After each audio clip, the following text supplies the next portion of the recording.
안녕하세요. 이소연입니다. DBT 히브리서 7장부터 9장 요약에 대해 알아보겠습니다. 제 옆에는 이순행 목사님이 있습니다. 안녕하세요. 이순행 목사입니다.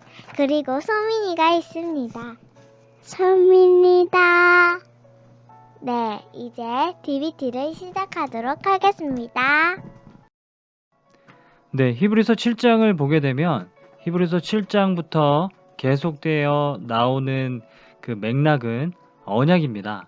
하나님께서 이스라엘 백성들과 많은 언약들을 맺고 또 언약을 이루어 가셨는데요. 언약이라는 것이 뭐죠? 약속입니다. 네, 약속을 가리키죠. 하나님은 약속하시고 그 약속을 이루시는 분이라는 것을 구약 성경이 증거하고 있어요. 많은 약속들이 있는데 그 중에서 히브리서 7장이 다루고 있는 약속은 이것입니다. 히브리서 7장 17절 말씀인데요. 증언하시기를 내가 영원히 멜기세덱의 환차를 따르는 제사장이라 하였도다. 네, 히브리서 7장 17절 말씀을 보면 성경에 구약 성경 시편 110편 4절을 인용한 건데요. 하나님께서 증언하시기를 내가 영원히 멜기세덱의 반차를 따르는 제사장이라 하였도다. 그래서 멜기세덱의 반차를 따르는 제사장을 세울 것이다 라는 약속을 하셨다라는 거예요. 이 언약을 하나님께서 지켜가시는 내용인 것이죠. 그러면 멜기세덱의 반차를 따르는 이 제사장은 과연 누구일까를 추적해가는 게 히브리서 7장의 내용이라고 보시면 될 것 같습니다. 말이 돼. 예수는 유다지파. 어떻게? 대제사장. 네, 예수 그리스도께서 멜기세덱의 반차를 따르는 제사장으로 이 땅에 오셨다라는 것을 히브리서 7장은 이야기하고 있는데요. 아무래도 많은 유대인 그리스도인들은 이게 말이 안 된다라고 생각을 했을 거예요. 왜냐하면 대제사장이 되려면 레위 지파 중에서도 아론의 후손들만 대제사장이 될 수 있었는데 예수는 우리가 알다시피 유다 지파로 오셨습니다. 그렇기 때문에 유다 지파로 오신 예수 그리스도께서 대제사장이 될 수는 없는 거죠. 율법을 따르면 예수는 대제사장이 될 수 없는 것입니다. 그런데 히브리서 7장은 오히려 예수가 유다 지파로 오셨으나 율법 밖에서 멜기세덱의 그 질서를 따라 멜기세덱과 같이 대제사장이 되어 주셨다라는 내용을 말씀하고 있다라는 것이죠. 멜기세덱은 누구인가? 히브리서 7장은 멜기세덱은 누구인가에 대해서 집중적으로 이야기하기 시작합니다. 그래서 7장 1절에서 3절까지는요. 신적인 존재. 멜기세덱이 신적인 존재로 나타났다는 것을 이야기하고 있습니다. 창세기 14장을 보면 느닷없이 멜기세덱이 아브라함 앞에 나타나게 되는데요. 멜기세덱의 정체가 굉장히 신적인 존재임을 보이고 있다라는 것이죠. 그리고 7장 4절에서 10절까지를 보면 멜기세덱이 얼마나 높은 존재인지를 지금 증거하고 있습니다. 여러분 한번 생각을 해보세요. 멜기세덱에게 아브라함이 10의 1을 드렸어요. 10의 1을 드렸기 때문에 아브라함보다 멜기세덱은 높은 존재였다라는 거예요. 멜기세덱이 아브라함을 또 축복해주지 않습니까? 이것을 보아도 멜기세덱은 신적인 존재고 아브라함보다 높은 존재라는 것을 우리가 알 수 있다는 거죠. 그런데 여러분 아브라함의 후손에서 레위 지파가 나오죠. 그리고 레위 지파 중에서 또 제사장들이 나오지 않습니까? 이렇게 볼 때 멜기세덱은 아브라함보다 높고 제사장들보다 높은 존재라는 것을 이야기하고 있어요. 이런 신적이고 높은 존재가 멜기세덱인데 이러한 멜기세덱처럼 예수님께서도 율법 밖에서 대제사장이 되어주셨다라고 이야기하는 것이 7장의 맥락이라는 것이죠. 그래서 7장 11절부터 17절까지는 예수 그리스도께서 대제사장이 되셨는데 율법을 따라서 레위 지파만 대제사장이 될 수 있는 그 율법을 따라서 대제사장이 된 것이 아니라 율법 밖에서 멜기세덱처럼 신적인 존재로 대제사장이 되실 수 있다라는 것을 이야기하고 있다라는 것이죠. 그래서 7장 18절에서 28절까지의 내용은 예수도 얼마든지 대제사장이 되실 수 있다라는 것을 이야기하는 내용이라는 것입니다. 히브리서 7장 24절에서 26절을 제가 의역을 했는데요. 한번 들어보시죠. 예수는 영원한 존재이므로 영원한 제사장이 되신다.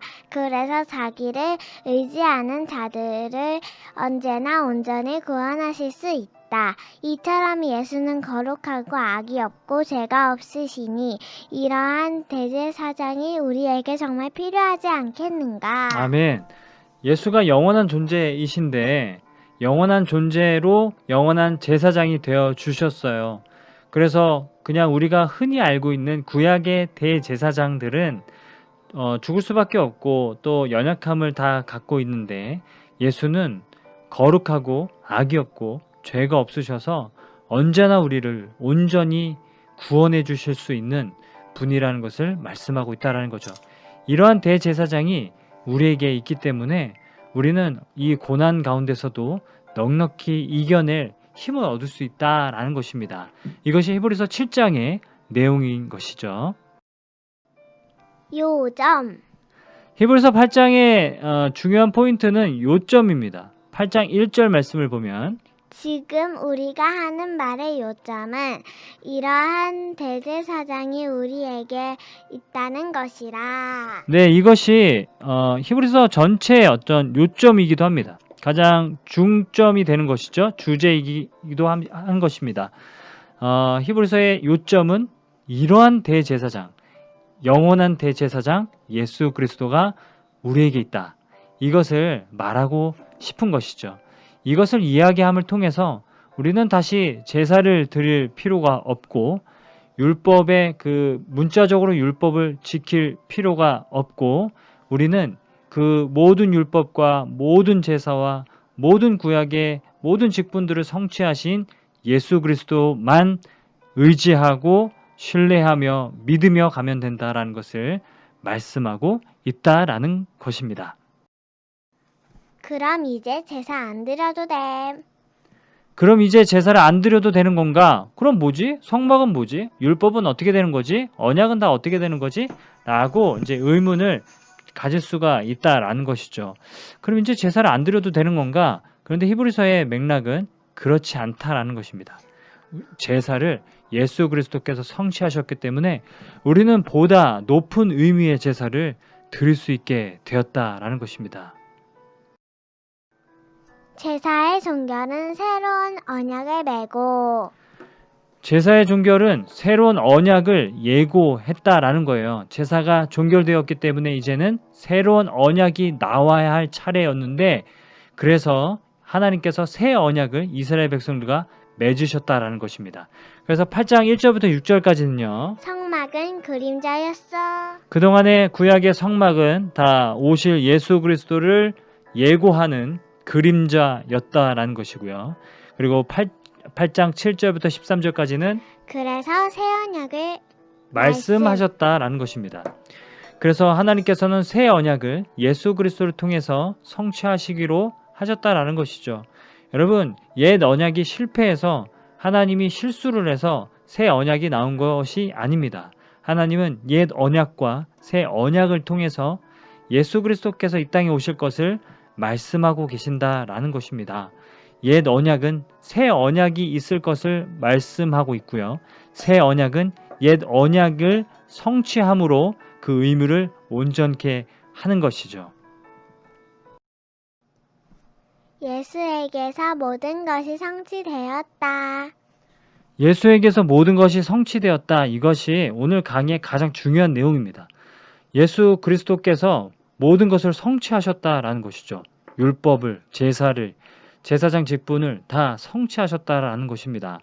그래서 구약의 모든 율법과 제사와 제물과 제사장은 사실 장차 오실 예수 그리스도를 예고하고 드러내고 예표하는 것들이었다. 그림자였다라는 것을 말하고 있는 것입니다.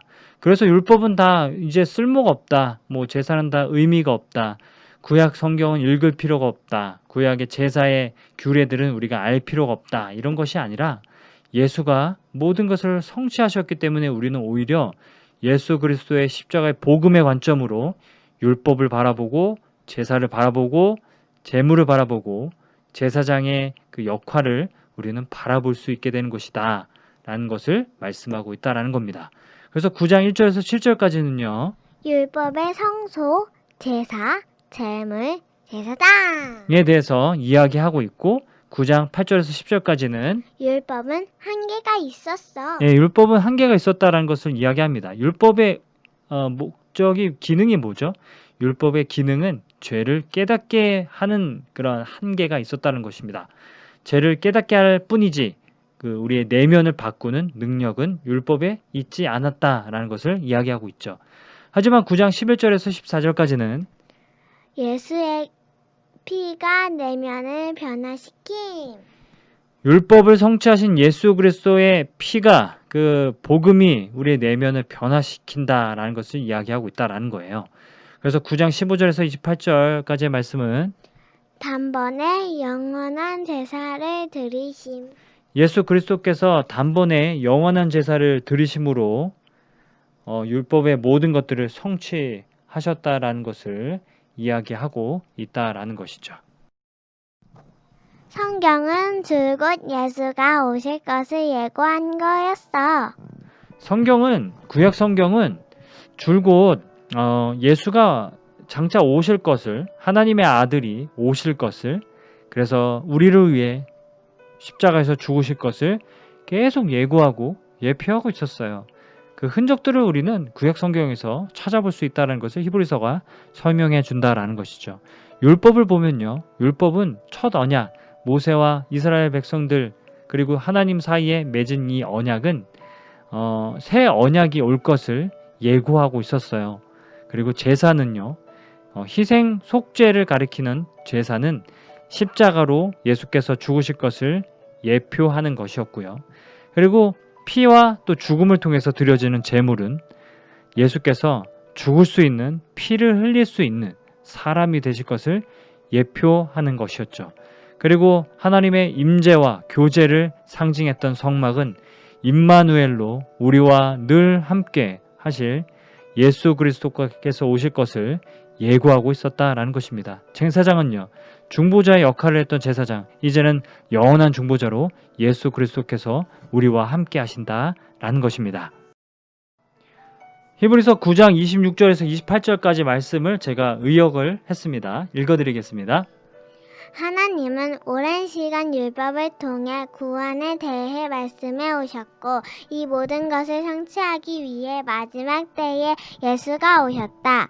한 번 죽은 것은 사람에게 정해진 것이요 그 후에는 심판이 있다. 마찬가지로 예수께서 우리 위해 죽으셨으니 이제는 세상을 심판하기 위해 다시 오실 것이다. 네, 이것이 히브리서 9장의 가장 중요한 본문이라는 것이죠. 하나님께서 오랜 시간 동안 율법을 통해 구원에 대해서 예고하셨습니다. 그리고 마지막 때에 예수께서 이것을 성취하기 위해서 오셨다라는 것이죠. 한 번 죽는 것이 사람에게 정해진 것이고 그 후에 심판이 있는 것, 이것이 우리에게 이 땅에 하나님께서 정하신 규칙이지 않습니까? 예수께서 우리를 위해 죽으셨으니 이제는 심판이 있을 것입니다. 세상을 심판하기 위해 다시 오실 것을 우리는 믿고 살아가야 하는 것이죠. 이것이 히브리서 9장의 내용이라는 것입니다. 예수의 십자가는 우리를 변화시키기에 충분한 능력이 있다. 그 능력이 우리를 새롭게 한다. 아멘. 여러분 오늘 강의를 마치면서 예수의 십자가는 우리를 변화시키기에 충분한 능력이 있다는 사실을 기억하시기를 간절히 소망합니다. 그 능력이 우리를 새롭게 합니다. 여러분 우리가 우리의 노력으로 우리를 새롭게 하는 것이 아니라 십자가의 복음의 능력이 우리를 새롭게 합니다. 여러분 우리가 해야 할 것은 복음을 다시 기억하고 복음을 다시 리마인드하고 복음을 다시 생각하는 것이죠. 오늘 하루 살아갈 때에도 그 복음의 능력이 우리를 새롭게 하여서 새로운 마음과 새로운 하루를 살아가는 저와 여러분의 복된 하루가 되기를 간절히 축복합니다. 여러분 오늘 강의를 마치도록 하겠습니다. 감사합니다. 감사합니다. 좋은 시간 보내세요.